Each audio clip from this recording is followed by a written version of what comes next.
Studying Earth's Magnetic Personality, presented by Science at NASA. Magnetic reconnection could be the universe's favorite way to make things explode. It operates anywhere magnetic fields pervade space, which is to say, almost everywhere. In the cores of galaxies, magnetic reconnection sparks explosions visible billions of light years away. On the Sun, it causes solar flares as powerful as 1,000,000 atomic bombs. At Earth, it powers magnetic storms and auroras. It's ubiquitous. The problem is, researchers can't explain it. The basics are clear enough. Magnetic lines of force cross, cancel, reconnect, and bang! Magnetic energy is unleashed with charged particles flying off near the speed of light. But how? How does the simple act of crisscrossing magnetic field lines trigger such a ferocious explosion? Something very interesting and fundamental is going on that we don't fully understand, says Jim Birch of the Southwest Research Institute. NASA is about to launch a mission to get to the bottom of the mystery. It's called MMS, short for Magnetospheric Multiscale. It consists of 4 spacecraft that will fly through Earth's magnetic field, or magnetosphere, to study reconnection in action. Earth's magnetosphere is a wonderful natural laboratory for studying this phenomenon, says Birch, the MMS principal investigator. Slated for launch on March 12th, the 4 spacecraft were designed, built, and tested at NASA's Goddard Space Flight Center. Each one is shaped like a giant hockey puck, about 4 meters in diameter and 1 meter in height.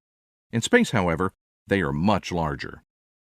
After launch, the spinning spacecraft will unfurl their electromagnetic sensors, which are at the end of the wire booms, as much as 60 meters long, says Craig Tooley, MMS project manager at Goddard.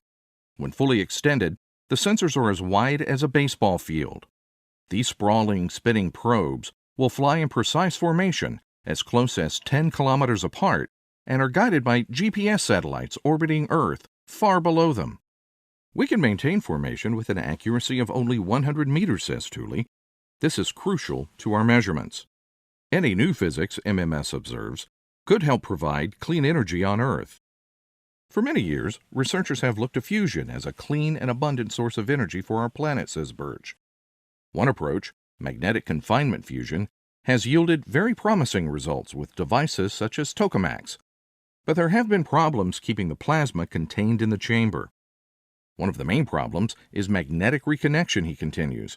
A spectacular result of reconnection is known as the sawtooth crash. As heat in the tokamak builds up, the electron temperature reaches a peak, then crashes to a lower value. Some of the hot plasma escapes. This is caused by reconnection of the containment field.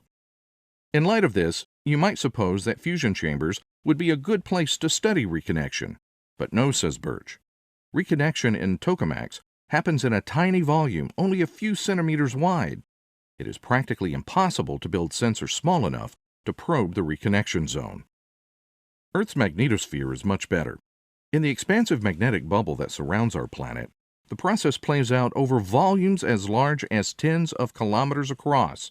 For instance, when reconnection at the Sun propels plasma clouds toward Earth, where additional reconnection events then sparks auroras. We can fly spacecraft in and around it and get a good look at what's going on, he says. That is what MMS will do, fly directly into the reconnection zone. The spacecraft are sturdy enough to withstand the energetics of reconnection events known to occur in Earth's magnetosphere, so there is nothing standing in the way of a full 2-year mission of discovery.